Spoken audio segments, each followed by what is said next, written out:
বিমান ও নৌ জিম্মির খবর সচরাচর কানে আসলেও ৯টি বগি জিম্মির ঘটনা যেমন বিরল তেমনি ভয়ানক, কেননা এর জন্য প্রয়োজন দক্ষ লোকবল ও বিপুল অস্ত্র।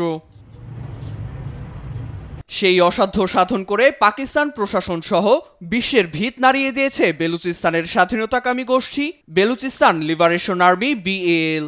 মঙ্গলবার ৩টি দাবি আদায়ে জফর ট্রেনটি জিম্মায় নেয় সশস্ত্র গোষ্ঠীটি। স্বাধীন বেলুচিস্তানের দাবিতে মাঠে নামা রাজনৈতিক বন্দীদের নিঃশর্ত মুক্তি, গুম হওয়াদের ফিরিয়ে দেয়া সহ আন্দোলনকারীদের মুক্তির দাবি জানায় তারা, যেগুলো নিয়ে এখনো মন্তব্য করেননি ইসলামাবাদ প্রশাসন। রাজধানী থেকে প্রায় ১২০০ কিলোমিটার দূরের প্রদেশ বেলুচিস্তান। খনিজ সম্পদ, গ্যাস ও কপারের প্রাকৃতিক উৎসে আশীর্বাদপুষ্ট অঞ্চলটিতে ১৫ লাখ সাধারণের বসবাস, যাদের মৌলিক চাহিদা পূরণের চেয়ে সেখানকার প্রাকৃতিক সম্পদ উত্তোলনে মনোযোগ সরকারের। এতে চীনের সঙ্গে ৬২ মিলিয়ন মার্কিন ডলারের ইকোনমিক চুক্তিও স্বাক্ষর করে খনন শুরু করা হয়। আর সামরিক বাহিনীকে দায়িত্ব দেয়া হয় সাধারণদের দূরে রাখার। ফলে বেলুচদের এক সময়ের মৌলিক চাহিদার আন্দোলন রূপ নেয় দ্বন্দ্বে। আল জাজিরার প্রতিবেদনে বলা হয়, গেল কয়েক বছরে অঞ্চলটির খনিগুলোতে কর্মরতদের উপর এবং রেলওয়ে স্টেশনে বেশ কয়েকটি আত্মঘাতী হামলা চালায় BAL।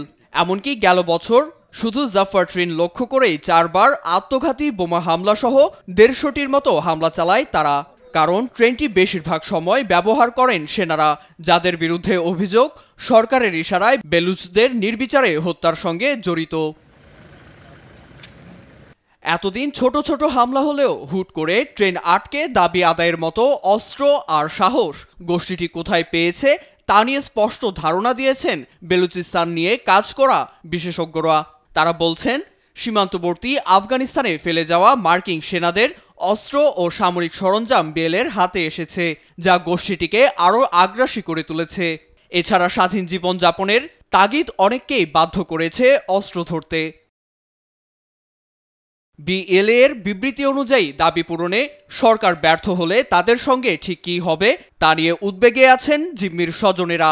তবে স্থানীয় প্রশাসন ও সামরিক বাহিনীর সহায়তায় উদ্ধার অভিযান চলছে বলে জানায় ইসলামাবাদ, যদিও সমঝোতা নিয়ে কোনো ইঙ্গিত দেননি শেহবাজ প্রশাসন।